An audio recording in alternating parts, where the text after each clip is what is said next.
Cambodia as I unravel the mystery of a civilization that for centuries most thought didn't exist. A place of rumor, myth, and legend. Hidden in the jungle for over 400 years, the discovery of Angkor Wat shocked the world. Its intricate majesty could only be the work of an advanced and sophisticated people. But where did they go? And why did they abandon all these temples to the jungle? To uncover the mystery of the lost Khmer Empire, I'll climb to the top of Cambodia's greatest temple. Learn the secrets of Bokator, its newly rediscovered lethal martial art. And take to the air to track down the reasons why this civilization disappeared into the mist of time. Reminds me of the good old days, flying hornets. We're digging for the truth and going to extremes to do it.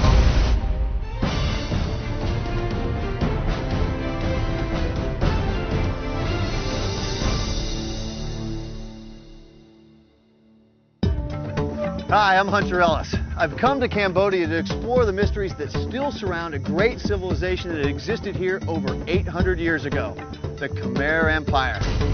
Its capital, called Angkor, is long gone. But the temples built by this powerful civilization are some of the wonders of the world today. That's what I want to see. The Khmer Empire dominated Southeast Asia from 800 to 1432 AD. At its peak, the empire stretched from Vietnam to the Bay of Bengal and north to southwestern China. But despite its wealth and power, the Khmer Empire ultimately failed, its land and temples abandoned. I'm here to find out why. For this assignment, there's only one place to start, and I'm told only one person to start with. His name is Simon Warwick. He's among the world's leading experts in historic stonemasonry. I'm told he's a tough man to track down.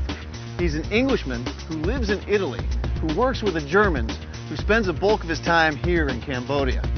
Now, he told me to meet him at his office. Well, this is his office. Let's go see if we can track him down. Angkor Wat, Cambodia's most famous temple, is actually a huge complex. Just when you think you're approaching the main temple, you find out that you're only passing through an elaborate gate on the outer wall. This place is absolutely amazing. As you approach the front gate, that's all you can see. But then it opens up to all of this, the main temple, which is still 400 yards away. I'm told that Angkor Wat literally translates to city temple, as it used to be surrounded by an urban landscape that has long since disappeared. Simon works for the GACP, a German conservation project. Its mission is to save this Cambodian jewel from the ravages of time, weather, and human contact. I'm hoping that Simon can help me understand how such a masterpiece could be built and then abandoned. Angkor Wat is in fact the world's largest religious monument. That statement alone grabs your attention, but to see it is to believe it. The path leading ever upwards is a demanding journey, with stairways connecting different terraces on different levels. Finally, the center of the temple. It looks like I still have to head up there. Originally, it was a priest who would come up these steps. And they're definitely meant to be steep because they represent the difficulty of getting into the kingdom of heaven. Simon! Hi. Hey, how are you? I'm all right. Come on up. It's right through there? Through the door, and I'll meet you at the bottom of the scaffolding, okay? All right. Can you imagine coming this way to work every day?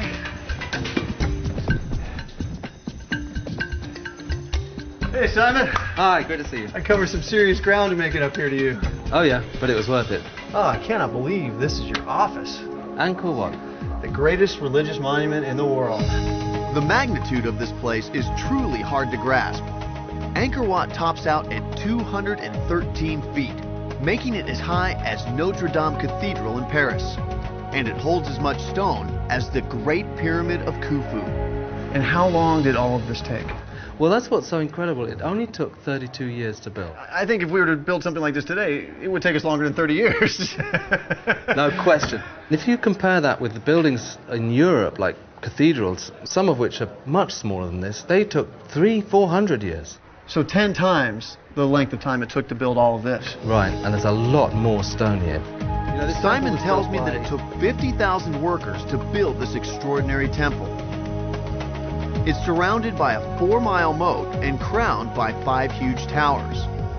But size doesn't begin to measure the real power of Angkor Wat. Well, I've been coming here now since 1994, which is a long time.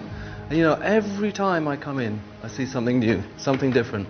It's so varied, so complicated, so... Virtually every surface in this temple is covered with exquisite carvings.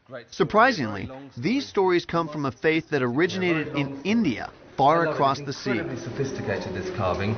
And they're telling stories from Hindu mythology up here. But how does the Hindu faith arrive in Southeast Asia? Because we're 2,000 miles away from India. Well, religion It turns out the answer lies in the monsoon winds that carried seafaring Indian traders to the Mekong Delta. Marooned for months before they could ride the monsoons home again, they traveled upriver, passing their religion, art, and architecture onto the local people. The religious community were trying to communicate with people who couldn't read. So they put these images and the stories on the wall so that the people could understand it. What are some of the stories that are being told? Well, this is very interesting. This is an image that you'll find on religious buildings around the world. It's the Last Judgment. Now, I noticed that some of these guys have their faces carved out or destroyed. This figure's particularly unpopular. He's the administrator who actually gives out the sentence. So he's the sort of prison guard who says, you're going to hell. It's not looking too pleasant down there. It's hell. There's 32 different types of hell as well. So is that a superstitious thing over the years that people have come in and destroyed the faces of the demons? That's the local people just saying, bad, bad, I don't like him, bad, bad. Simon tells me that these bas-relief carvings go on for more than half a mile. They're the longest continuous sculptures in the world. It's an awesome sight, but one that may not last. Starts and stops raining at a moment's notice around here, huh? Simon takes me on a precarious path to his current work site to show me the ongoing struggle to keep this civilization from disappearing again. So I just want to show you here, this is what happens if we get here too late. It's gone. Yeah, and when it's gone, all you've got is a rock. Here, we've lost the surface, we've just got geology. Here, we've got history. The carvings... The ravages of time have weakened these carvings. They're now separating from the foundation. How do you keep this from happening when it exists in an environment where it rains like this all the time? Actually, it rains some of the time, and the other time it's really, really hot and dry. So really the key word here is research. You've got to understand exactly why things are happening, and only then can you understand how to treat them properly. But when you have the biggest religious monument in the entire world, is your work ever going to be done? No chance. So what we've got to do is train the guys here to do it by themselves. I mean, this is their heritage. Their ancestors built it. They should be doing it.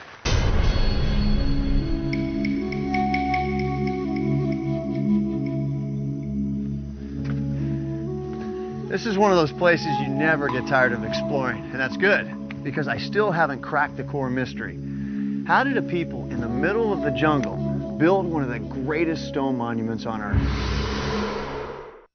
Few places on this planet inspire as much wonder as Cambodia's national treasure, Angkor Wat. But the more I see of it, the more questions I have. Not only did the ancient Khmer construct one of the largest stone buildings in the world, they did it without using any kind of mortar. How'd they pull that off? I'm hitting the road to find out. Just 20 miles northeast of Angkor Wat, I come to a place so important to the Khmer, they revered it as sacred. The majority of the Angkorian temples were built using a local sandstone. And huge blocks like this are all that remain of an old quarry that lies here at the foot of the Kulen Mountains. The sacred stone from the Kulen Mountains was used not only for the massive temple at Angkor Wat, but for literally hundreds of other Khmer temples across northern Cambodia. Imagine the manpower needed to cut blocks from these cliffs, drag them into place, and then build the astonishing temples we see today. How did they do it? It's essentially the same question that has puzzled Egypt